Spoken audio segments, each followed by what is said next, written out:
Good evening, patriots. Welcome to Defense Command Center, where we track India's unstoppable rise in military might. This week, the news cycle rode with decisions that fundamentally reshape our nation's defense strategy. We are talking record procurement deals, major policy shifts to drive Make in India, and the crucial geopolitical moves that cement India's position as the third largest military power on the planet. Get ready. This is the new era of Indian strength. Let's start with the headline numbers that scream commitment. The government has greenlit a monumental 79,000 crore rupees defense push, an immediate rearming strategy focused squarely on countering conventional threats from both China and Pakistan. At the heart of this modernization drive is the potential procurement of a staggering 114 new Rafale fighter jets. But this push isn't just about spending, it's about achievement. India has officially emerged as the world's third largest military power, fueled by soaring defense exports that have already surpassed the 30,000 crore rupees mark. This isn't just self-reliance, this is global recognition of our technological strength. Driving this export success is a foundational policy shift.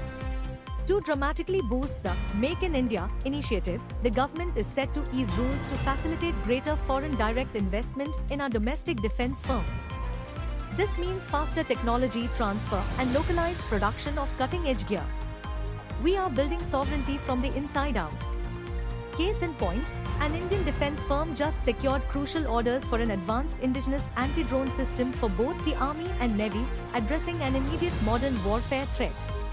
Furthermore, the new locally made Rafale F4 Plus will feature sovereign Indian data links, ensuring that in any operational scenario, our critical communication remains independent and secure.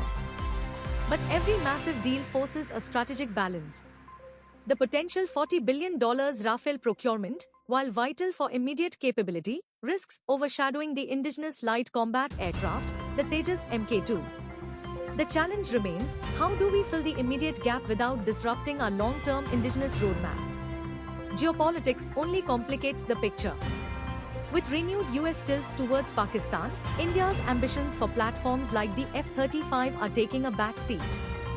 This is accelerating the focus on our domestic fifth-generation fighter, the AMCA, potentially bridging the gap with practical, proven platforms like the Russian Su-57E. The future of the IAF is a delicate high-wire act between immediate needs and ultimate self-reliance. Finally, India is solidifying its role as a net security provider across the region. We are rapidly boosting military ties with Southeast Asian nations, cementing our active role in shaping the security architecture of the critical Indo-Pacific theater.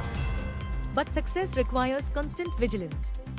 A timely strategic warning has urged India to rigorously reassess the operational resilience of our high-value air defense systems purchased from Russia, like the S-400.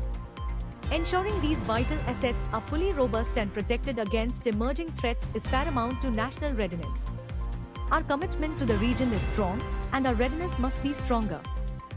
From a record defense push targeting strategic adversaries to massive policy reforms strengthening our domestic industrial base, India is executing a multi-front strategy to ensure national security and global standing. If you believe in a strong, self-reliant India, hit that like button. Subscribe to Defense Command Center and ring that notification bell so you never miss an update on the fastest growing military power in the world. Until next time, Jai Hind.